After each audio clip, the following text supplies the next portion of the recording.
Today, we're giving you a chance to listen to the perspectives of a couple of people with different types of conditions. This is a taste of what we term speed dating that we've been doing for years, and it really, really kind of helps people. We hope you're going to come out of this session thinking differently, maybe more passionate about accessibility, because you've heard some of the people who you're doing it for and the reasons why they want what they want, and maybe other than they don't want you to do things in particular ways that don't work for them.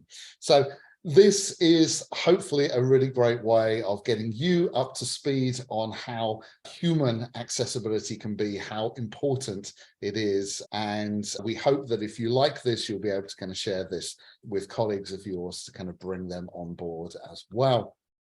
So presenting today, myself, Jonathan Hassell, I'm CEO of Hassell Inclusion. I've been doing this accessibility thing for far more years than I care to mention. It's at least 23 now, I think. I have Leon and Nikki with me today. I'm not going to say anything more about them at this point, because actually that's part of the experience when you're listening to them. I like them to say things about themselves, which is exactly what today is all about. But just to kind of put this into a little bit of context, why is it useful to listen to people who have disabilities, who have access needs? Because surely WCAG just kind of gives you everything. Well, it really doesn't. So the first thing to kind of note is that around about 40% of the people in most countries have some form of access need. It generally comes out around about 20% of people with a disability, another 20% of people who may not consider themselves to have a disability, but have some of the same access needs due to aging. So we are talking about a lot of people here who really are happy that you're on this call. And in general, what people with access needs really want is not accessibility. It's not even usability. What it is the same thing that you're trying to give everybody else, which is a great user experience of whatever website, app, service, whatever it is that you're creating. You want everybody, if you like, to get the right value out of it. All of us who work in digital put a lot of time and effort in. You want to be able to make sure that everybody appreciates that.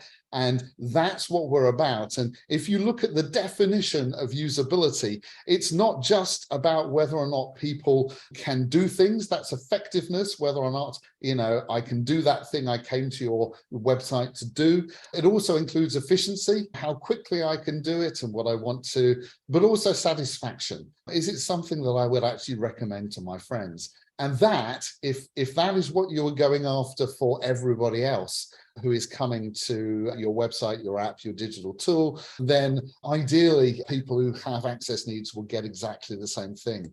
So that's why it's really important to go beyond WCAG. Most of the time people kind of do audits, they might do a bit of testing with assistive technologies, but they don't talk to real people. They don't do the things that they do for other sort of groups of people in usability studies.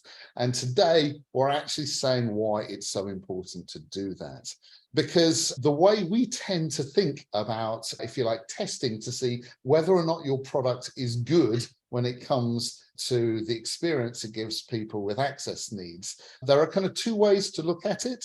The first way is what we call the specification sheet way. So just imagine for a moment that you're buying a new car.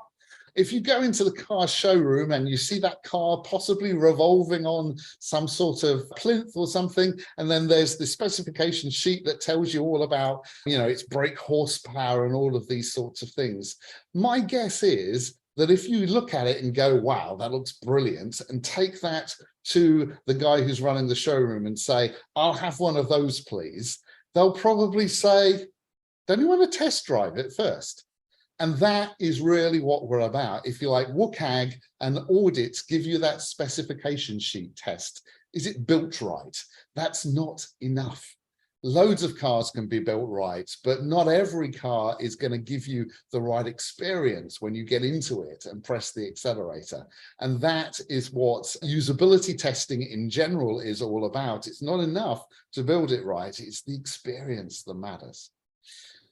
And talking about that experience, if you look at the research, what people have found, and this is a study from a long time ago, this is a study from my alma mater, this is the University of York here in the UK. They asked 32 blind users to use 16 websites, and they found 1,383 problems that those people had. When they compared those to the sort of stuff that was there in WCAG, they found that only half of the things that were problematic were actually things that could be fixed by fixing things to be WCAG compliance. Now, this is a while ago, that was WCAG version 2, but that was only people who are blind. There is so much more than WCAG that you need to do. And actually that assumes that WCAG includes the needs of all people who have an access need. Unfortunately, I'm here to tell you that really isn't the case. And it's one of the reasons why I've picked the two people today very specifically for that. The needs, for example, of people who are autistic are not very well displayed, if you like, and considered by WCAG. It's actually one of the reasons why we do a lot of this sort of stuff, because people who care about that, say the National Autistic Society here in the UK, said, well, we need our sites to be good for people who are autistic. It's really confusing out there. WCAG doesn't say very much. A few studies we've seen say things, but they all clash with each other. You know, what do we do? How do we make sense of this?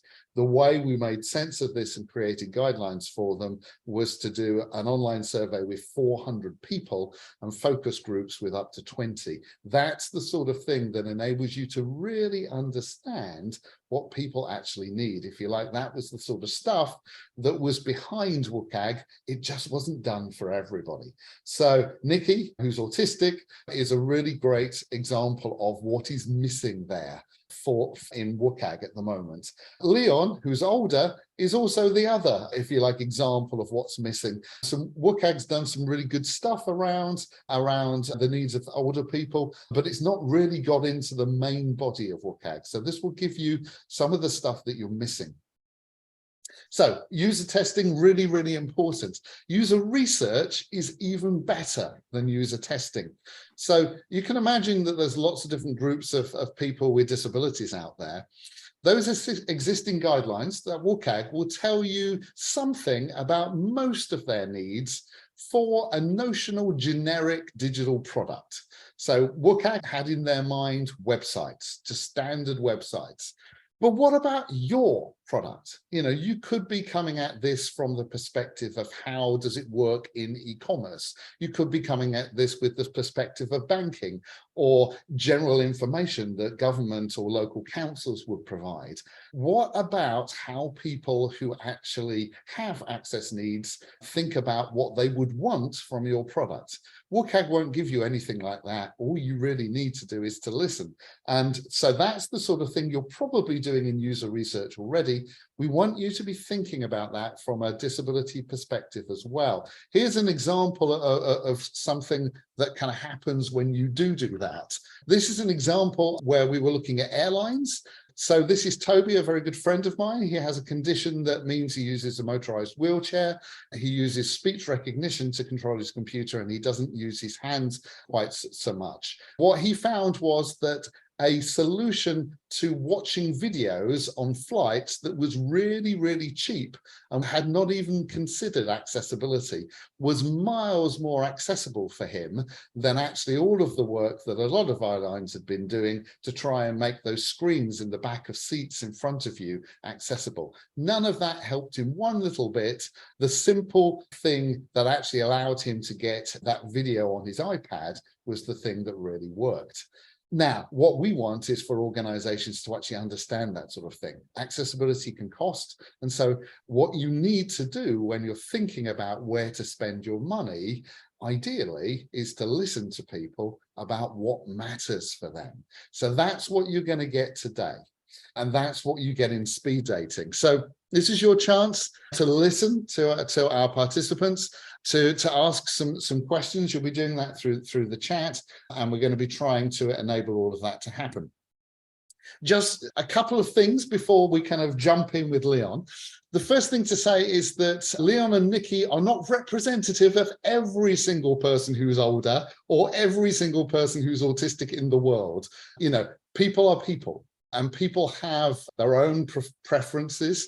But if you've never listened to somebody who's older talk about how they use things, Leon is a very, very good guide. Similarly, Nikki is an incredibly good guide for enabling you to understand the world of autism. But these things are a spectrum. So just because they said it doesn't mean that everybody with a similar condition may want the same thing.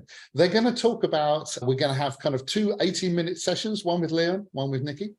They're going to talk about who they are, what the condition is, how it affects them, what technologies they use, what makes, if you like, a good or bad website for them. We're probably going to touch on customer service as well, because it's so important.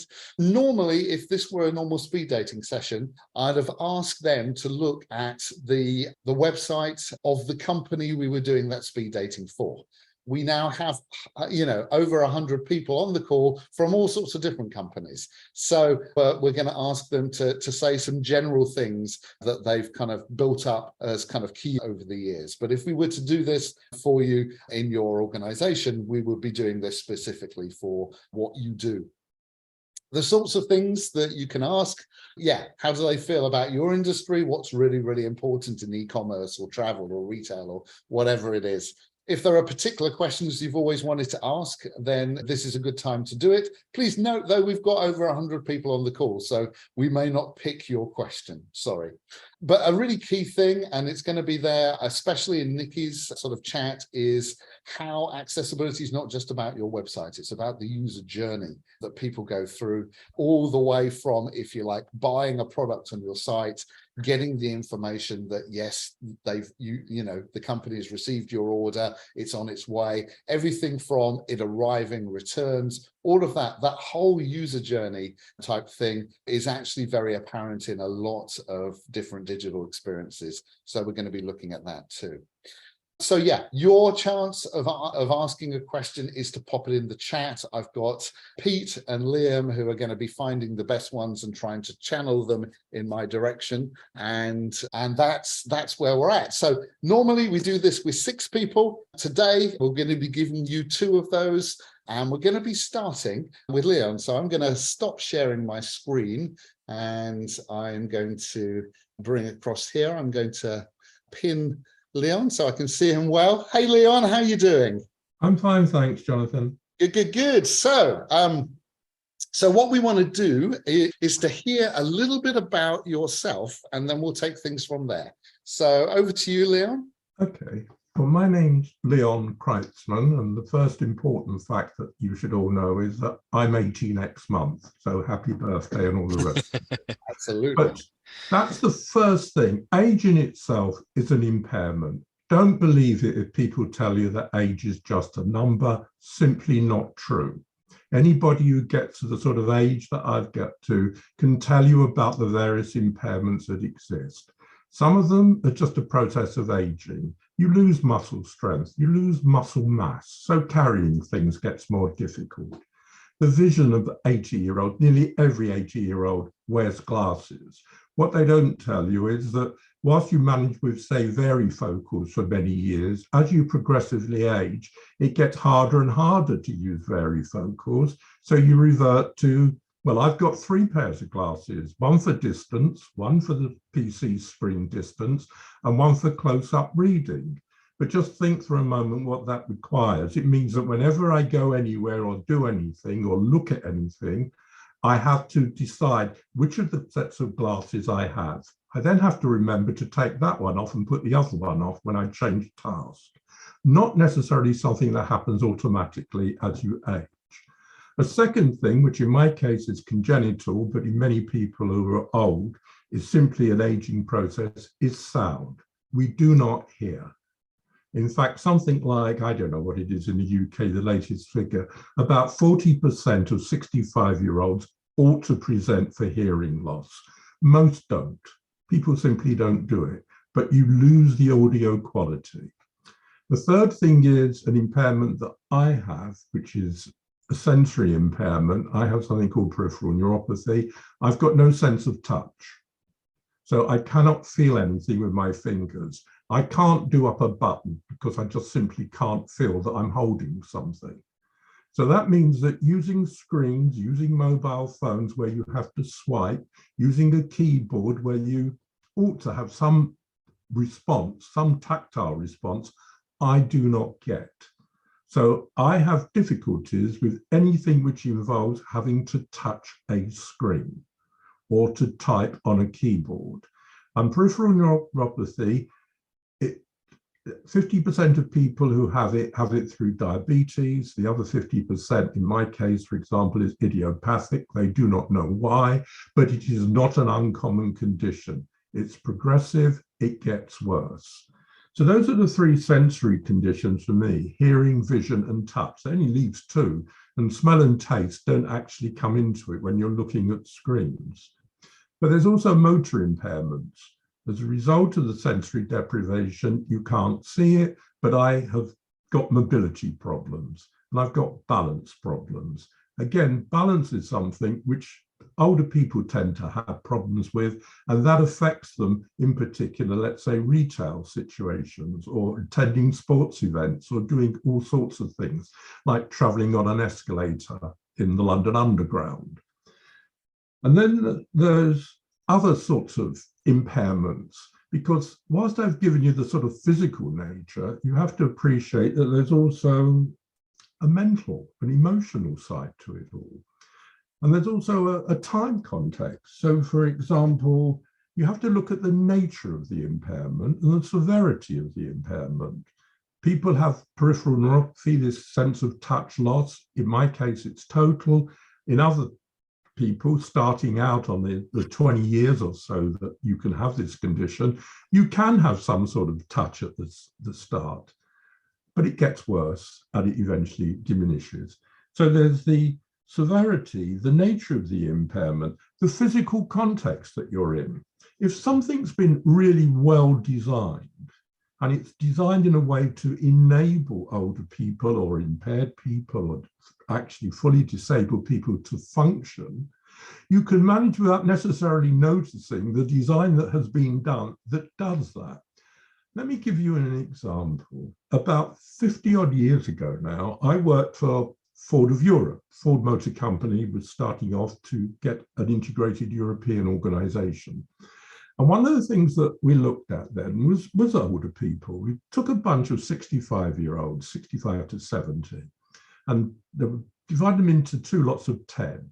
And we put them into what looked like absolutely identical cars. And they were, to all intents and purposes, identical. And said, go and drive them, come back. And they did all that and said, well, what did you notice? Which one did you prefer? And they overwhelmingly, and I think it was something like 80%, preferred one of the vehicles, one of the two groups of vehicles. What they didn't know, that the only difference between the two vehicles was that we'd exaggerated the interior textures. The dashboard was a bit rougher, the seating was a bit harsher, everything was exaggerated. They didn't realize that their sense of touch had diminished with age, but it was only when we told them afterwards that the reasons that they gave for the preferring one vehicle to another was purely because of something they hadn't actually been able to articulate, which was the sense of touch, which they felt because it had been exaggerated. And that's one of the big problems in dealing with all customers. It really doesn't matter what age, but particularly when they're older or they may be impaired, is trying to get them to actually articulate needs, because it's difficult in many cases. Straightforward ones are easy, but most people simply cannot articulate their actual needs. And these needs may vary. They may vary with the time of day, how you're feeling, your emotional aspects, your mental states. And as you do get old, or as you are, if you like, sometimes disabled, one of the things that happens is you tend to be much more anxious about things. You're anxious because everything takes longer. So if you're making a transaction, doing something, you know that it's taking longer than it would for somebody who can manage it much more easily. So at my age, with my lack of touch, getting the wallet, for instance, out of my pocket, trouser pocket, is a performance. It's quite a saga. I can't just automatically put my hand in my pocket because I don't know what I'm feeling. But if I can get something, I then have to try and extricate it, do it, then try and get a card out of the sort of container bit that it's in and offer that to the assistant at the till. All takes a bit longer. There might be people starting to queue behind me. I start to get more anxious, even though I know it's not my fault. And so they're dealing with a group of people, and it's a huge group of people. We're talking about 30-odd% of the population, if you take age and disabled and what have you, who are in that mental state, mental condition, which isn't necessarily one that younger people recognize or realize. And I certainly didn't. And I didn't see it in my parents until they were really quite old. Then I realized that they weren't as competent mentally, let alone physically, as they had been, even though they weren't showing traces of any sort of mental or cognitive disability itself. Leanne, can I stop you there for a sec? Can we kind of segue across to, so I mean, you're painting a really useful picture in terms of multiple needs, oftentimes not understanding, how to articulate those and how things, if you like, progress. Can we move through? So in terms of kind of digital stuff, say, for example, digital banking or something like that, how do those kind of challenges that you have impact what you think is a good website or a good way of doing things digitally and a bad one? Right. Well, if we're looking particularly just at websites, I think one of the issues with visual problems or aging problems or disability problems is that seeing is not necessarily the same as perceiving. I think you find, particularly as people age, you could well say, did you not see it? And they will say, no, I didn't see it, even though they were looking straight at it. And I think that this is a distinction that isn't necessarily realized all the time, because I do think it's not necessarily just tunnel vision in the actual physical sense, that your field of perception just narrows. It's actually a sort of tunnel vision in an actual mental sense, that you tend to possibly see what you particularly were just going to look at, and you don't see everything else. So that famous one, isn't there, the basketball game, and a monkey and the man in a costume runs across, and nobody sees the man in the costume. Well, when you get older, that's true all the time. Sure. So, so does the size of text and things like that sort of impact on that?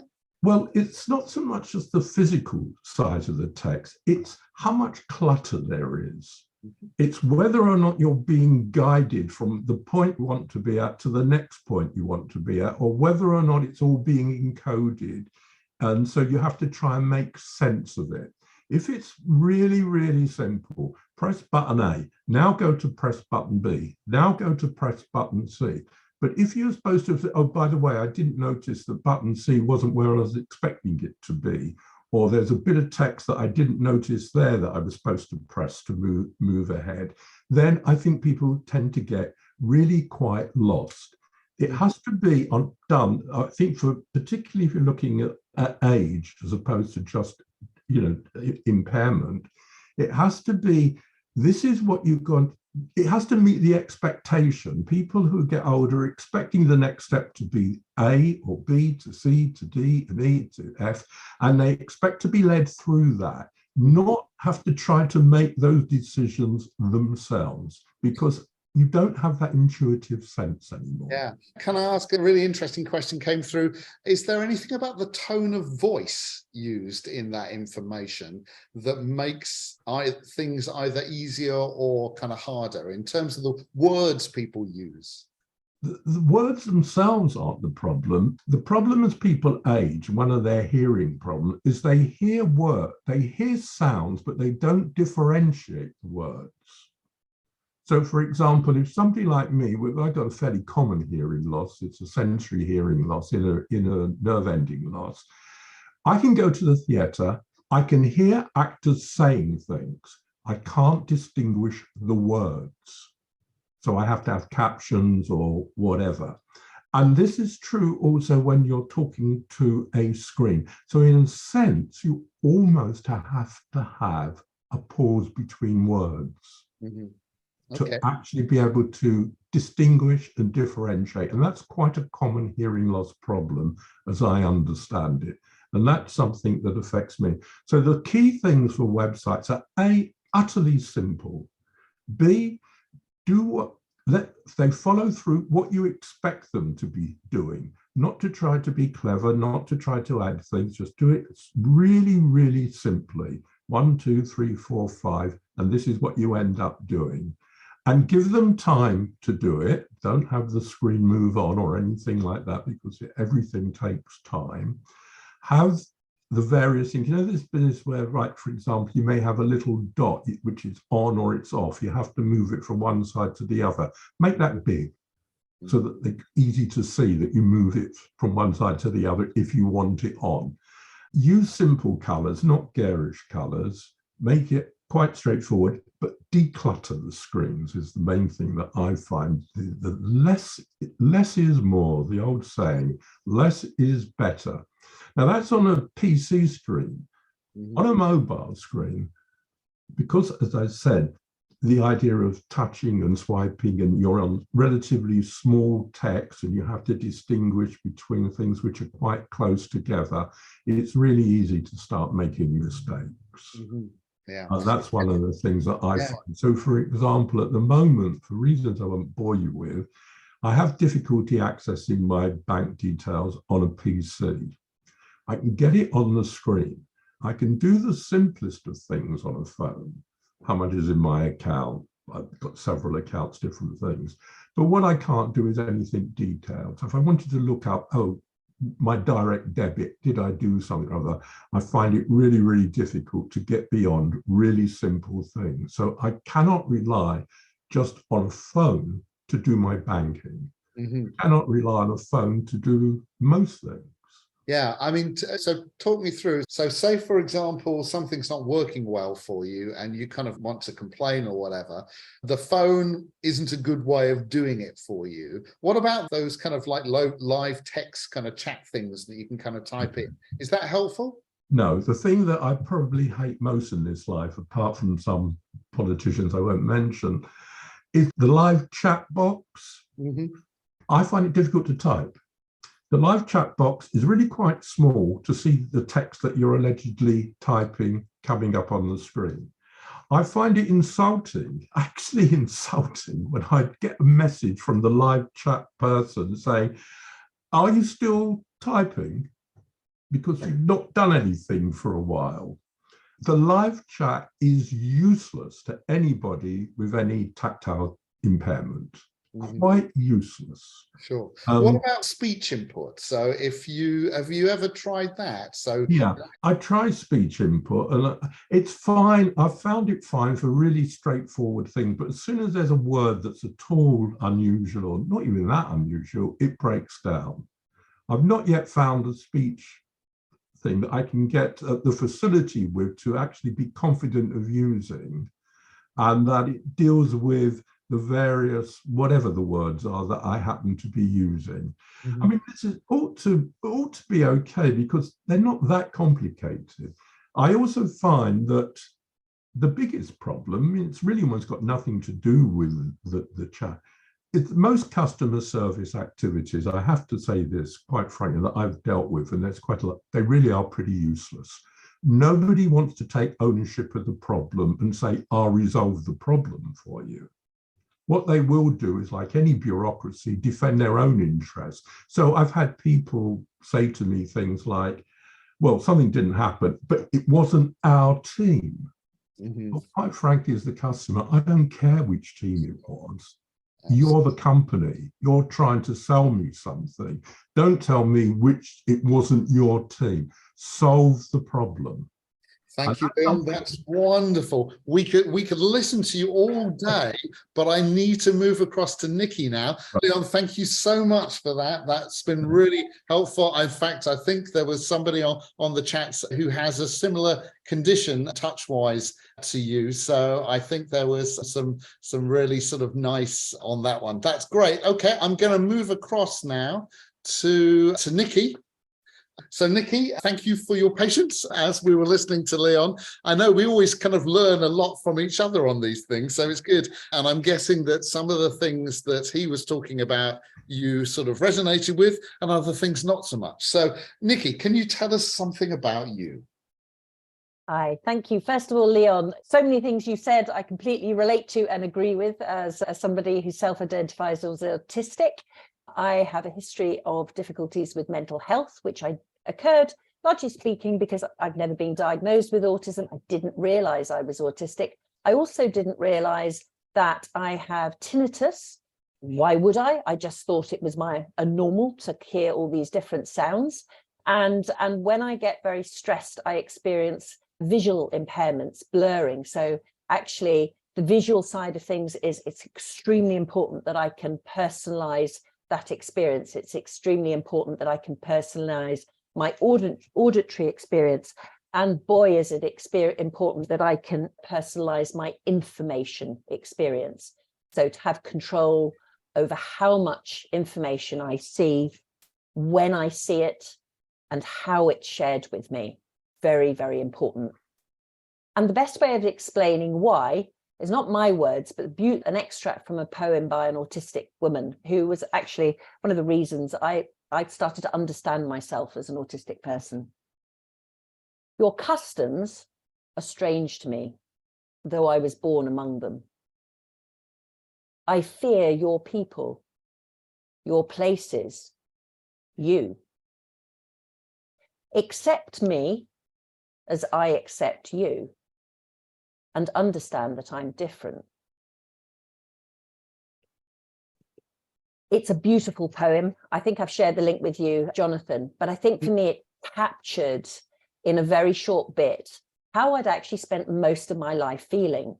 This real sense of disconnection from the world around me, this sense of utter confusion about why things often work in the way they do, an utter sense of powerlessness in terms of some of the things that Leon described, customer service, which just isn't what it says on the tin. It doesn't provide me with a service, it serves the organization, not me. So why is it called customer service if it doesn't meet my needs? So it really kind of captured it, I think, really well for me. I can give you an example. Look at Zoom here right now. I hate being on video.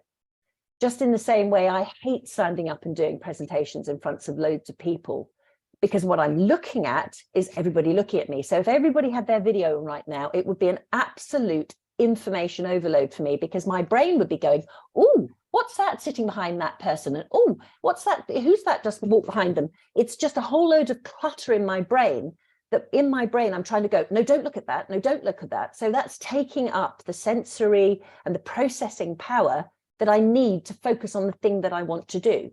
So actually, for me, it's a massive relief when videos are off, when I don't have to look and consider that complexity. But I also appreciate that in certain situations, it's really important that for some people, actually, that video information may meet their needs. And so therefore, it isn't necessarily simple. We have to be nuanced in the way that we think about things and not make assumptions. In terms of the examples that Jonathan gave today, I mean, I was really pleased to see the National Autistic Society featured as an example there, because I participated in their research in terms of how they could improve their website. And I think making it as quick and easy for your customers to personalize their experience of your entire end-to-end business, not just the website, not just one part of it, but the entire end-to-end experience, is going to save you money. And it's going to make your customers happy. So why wouldn't you do it? It really is a much smarter way of working. And the National Autistic Society and their website, they made it really easy to, right on the front page, just entirely to personalize that experience, because they understand that that is a gateway to the rest of their services. And so it really matters to do that. I would like to see organizations provide a lot more opportunity to actually to enable me, a bit like where I do with my bank, where I have a secure login, where I can go in and I can define, I can set what all my preferences and needs are. And also that if I choose to participate in the chat, which I agree with Leon, most of the chat is utterly useless. But if I participate in chat, I want to see what I chatted before. If I'm going to communicate with you using audio, I want to, and you're telling me this is being recorded for training purposes, well, make those recordings available for me for memory purposes, because often I can't remember what I said because I'm so stressed out at the time. And it's actually quite useful for me to be able to listen to that information back. If you're recording it, share it back with me. It's my data as much as yours. And then also it means we've got all this stuff in the same place. So I don't need to contact you as much. And I can self-service more, which, if I understand all organization, is, you know, everybody wants avoidable contact. They want people to be more self-sufficient, to make that easier for me. When I access services is incredibly important. I am so frustrated with supermarkets. I think all supermarkets are so way off the mark at the moment in terms of how they deliver services, but they're not alone. There's all these separate ways of interacting. You can go to the store, you can shop online, you can have an app, you can self-scan. It's fantastic. But why aren't they all joined up? Why isn't there one back end where I can go in, I can tell you all my preferences and needs, I can see when the shop is open, I can see the times when it's busy. You must have a sense, your tills are processing all this data, that you must be able to show me back when the quieter times of even of an individual day are. Because actually I actively prefer to shop when it's less busy, because I do like and often need human interaction, particularly if I get stressed out. I might need to look for the person wearing the sunflower lanyard so that I know that they are, you know, they're autistic themselves or they're autism aware. So if I'm getting stressed out, they're a good person for me to go and speak to get the support that's going to meet my needs. So absolutely, you know, anything digital is not just about websites. It is the end-to-end service. My mobile phone, I work in digital. I go to work with avatars. That's how I choose to work, because I find the sensory experience of using an avatar much easier than videos and place-based interactions. But I'm very careful about how I use my mobile phone. I use it for authentication. I tend not to actually access services on it because I find the screen size awkward. It's much easier and it feels much safer to do it on a private big screen at home, where I know nobody can see over what I'm typing in and see my screen. I'm very, very cautious about that. And I did also really want to highlight security and identity as massive, massive issues. You know, I really take that stuff seriously. How you ask me to prove my identity, how you store my data, how you use my data, these are all things I look at very carefully, and I will avoid using your services if I don't think that your approach is safe or ethical or secure enough. So I really take that stuff seriously. I know most organizations try to, but they don't often think about that from an accessibility point of view. I can give you a case in point today. Just applied for an energy savings loan. Oh my goodness, I can't post it in. I can't sign my form and post it in.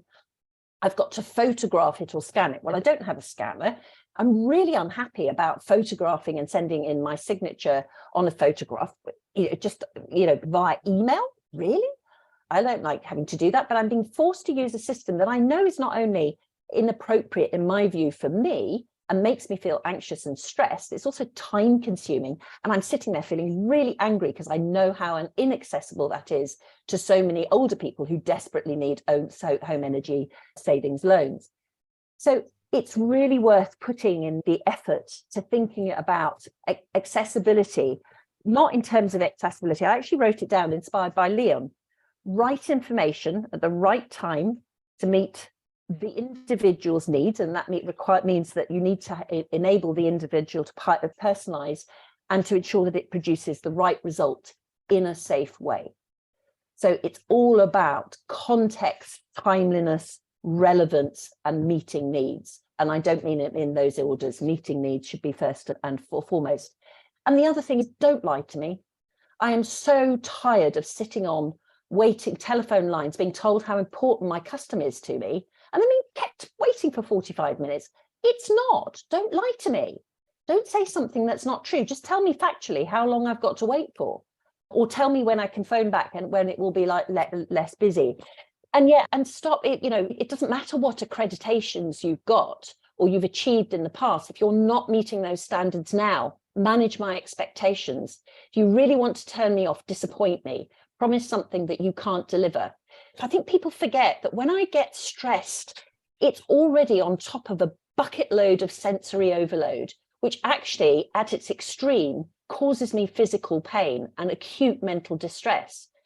And then you wonder why I get a bit irritated with your staff. I don't mean to be irritated with them. It's just I'm already, a lot of what the way I'm reacting is because of pain I've been caused. So take it away, help me remove all of that, and then everything's going to be better for everyone. Nikki, can I pause you there for a second? Let's do a couple of quick things, because I think I probably know what your response is going to be to these. A website with kind of like animations and sort of moving carousels and things like that. Is that okay? I don't want to generalize on that. There'll be days where I just need to turn it all off and I need to flip it so that I've got a black background and bright text, because for whatever reason, that feels better that day. I certainly don't want things to be pushed to me. I want to be able to opt in and out things. Now, I know that's difficult because everybody thinks with advertising, you've got to push stuff to people. I don't buy that way. I think there's a lot of myths here. I buy from organizations that have good quality products and respect that I don't want information shoved in my face the whole time. I make selective buying decisions. So give me the space to tell me what I'm interested in, and tell me how I want to receive that information, and how I can click through to see it rather than shoving it in my face the whole time. So control is massively important, Jonathan. What about timeout? So you're going through a process and it's now hurrying you up. How's that? Yeah, that's going to have a perverse effect. Allow me to come back later. I saw somebody ask a question about progress bars. I personally quite like progress bars. I like being able to save my progress and come back to it later. If I've got questions about what I'm progressing, I need to be able to ask the question and then be able to refer back to the question that I asked and the answer that I got. So being able to, a bit like you have when you're sharing a Google document and you've got the comments and the chats, actually just having it disappear into the ether is sort of a waste of energy. Keep it associated with the thing that I'm trying to progress through, and then I've got it all there to refer back to later. Sure. One of the things, so you were talking about that personalization control on the autism side, that it just does that thing, but it doesn't promise to do stuff that it can't do. There are these things called kind of like, you see accessibility widgets cropping up everywhere. Are those good things in terms of, how complicated will those things need to be for it to go from something that's helpful to something that isn't? I find that quite a difficult question to answer, Jonathan, because there's a lot of information in that question and a lot of sub-questions, and my head's kind of gone on different directions. So let's say it again. So accessibility widgets are those things that allow you to change the way a page looks. The one on the Next Autistic Society site that you like literally has kind of like 3 different buttons. There are widgets that allow you to change absolutely everything, like the colors and the kind of line spacing and all sorts of stuff. Are those more helpful or less? I think it depends. Personally, I prefer less with the option for more, because if you present me with everything, I become like a rabbit in the headlights. I'm kind of sort of slightly paralyzed, but that won't be true of everyone. That's the way I experience information overload, and so it sort of has that impact. But for other people, maybe that meets their needs. So I think it comes back to this thing: it's quite hard to generalize these things. But I would certainly say that I don't necessarily want to have to use a lot of different apps. There are certain things I just need enough to be able to get through. So, for example, I discovered a font on this phone and a setting on this phone where it just makes everything bigger and a slightly different layout, and it just suddenly is so much easier. But one of the things I've discovered is none of the websites that I use regularly seem to be able to cope with this particular setting that I've used. So that's slightly frustrating. So I do like it when the essential things that you need to customize, like the amount of information that you see, and I prefer it when you can go in and ask for more, rather than having all of it kind of just straight in your face. So it's more about the amount of information than sort of like, just the kind of like the fonts and things. Because it's that thing, is that who are you giving the information for? Yeah. Are you saying it because you want to say something because you want to say it, or is this something that actually somebody else needs? Sure. Totally. And just one last thing. I mean, you've kind of touched on it already, but I think it's kind of worth kind of reinforcing, because I've heard this from you on sessions in the past. If there is a website that gives you a bad experience and a website that gives you a good experience, but that website that gives you a good experience has more expensive products, which one do you choose? So my priority, like anybody, is I can't afford to waste money. I absolutely get that. But I also can't afford to harm myself through sensory overload that actually creates me mental and physical distress. So I invest in my well-being, just in the way that I might join a gym membership. I might choose to pay more for something because it's not just because it's a well-designed website. Be very careful. This is not about websites. This is about well-designed end-to-end experience that harness the potential of technology to reduce the sensory overload on me and to remove barriers that enable me to make the most out of pensions or flights or holidays or supermarkets or whatever it is. So I want to know, when I look at a website, I want to know that I'm going to be safe, that this organization understands and respects my needs and is going to make that journey safe for me. Because also the other inevitable and brutal truth is I'm also aging. And as I age, my capacity to mask some of these things, I've spent many years learning how to mask how I feel as an autistic person, often at great cost to my personal cost to myself. But, I'd be trying to fit in and get on all the rest of it. And I didn't think it was appropriate to make a fuss. But now, and as I get older, that's going to become harder and harder to do. So better the systems are at meeting my needs now, then the less aggro I'm going to cause you as a customer when I'm older. And the more money I'm going to spend with you. Why wouldn't you want me to spend my money with you? So I think sorry. Yeah. That's awesome. So we could be here all day, but unfortunately the clock is against us. Nikki, thank you so much. Leon, thank you so much. That was really good. Hopefully what all of you on this session will have got from that is that's just listening to two people. Our speed dating kind of brings in perspectives, again, completely different in some places and very similar in other places, from the needs of people who are blind or have vision impairments, people who have things like multiple sclerosis, which is a fluctuating condition. So I may be more impaired on some days than others. Motor difficulties, so people who have, if you like, a slightly different situation to what Leon's going on, but maybe can't use their hands or tools to speak to their computer as their way of doing things all of the time, and people who are dyslexic. These are some of the things that accessibility is about. Hopefully now what you're seeing is that WCAG is a great start, but it's not the end. So if you've enjoyed this, and a number of people have gone, can you do more of this? Because it's there. That is our speed dating. It takes a lot of effort to actually kind of set up these kind of sessions. And we do this for organizations. So we bring in, if you like, those 6 perspectives. We normally have up to kind of 60 people in an organization who can kind of hear this. And what hopefully happens in those organizations is the sort of thing which I could see happening there in the chat, is that people are going, wow, I never would have thought of this.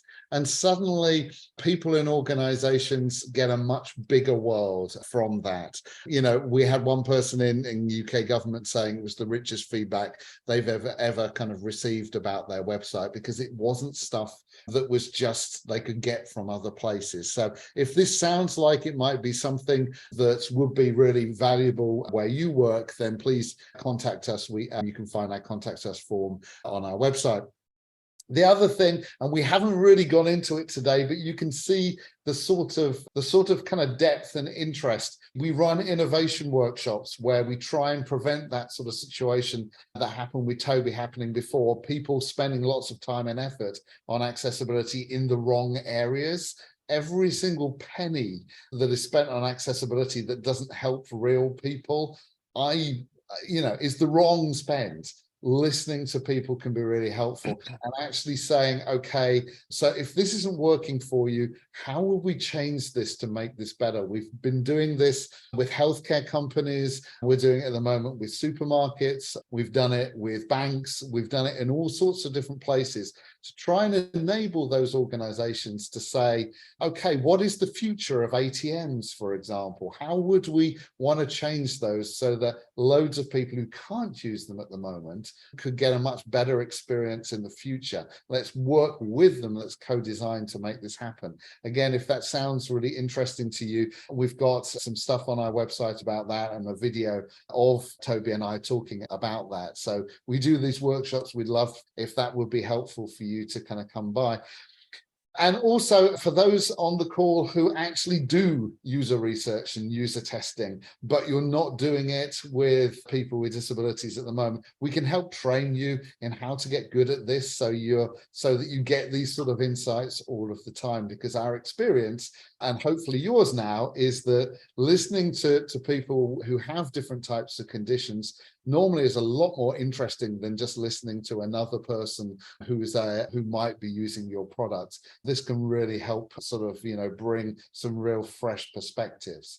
There will be, as I say, chance to kind of ask your kind of questions to us online. So find us at contact@hasselinclusion.com. But we've only got 1 minute left in the session. What I wanted to do was to tell you about what's happening next time on these webinars. So in July, we don't have one of these. We're giving ourselves a little bit of a break because people are away for sort of like summer holidays and things like that. We're coming back, I think it's the 10th of August, and there is a Q&A with me. So I've been doing this for a very long time, and I've been listening to people like Leon and Nikki for a very long time.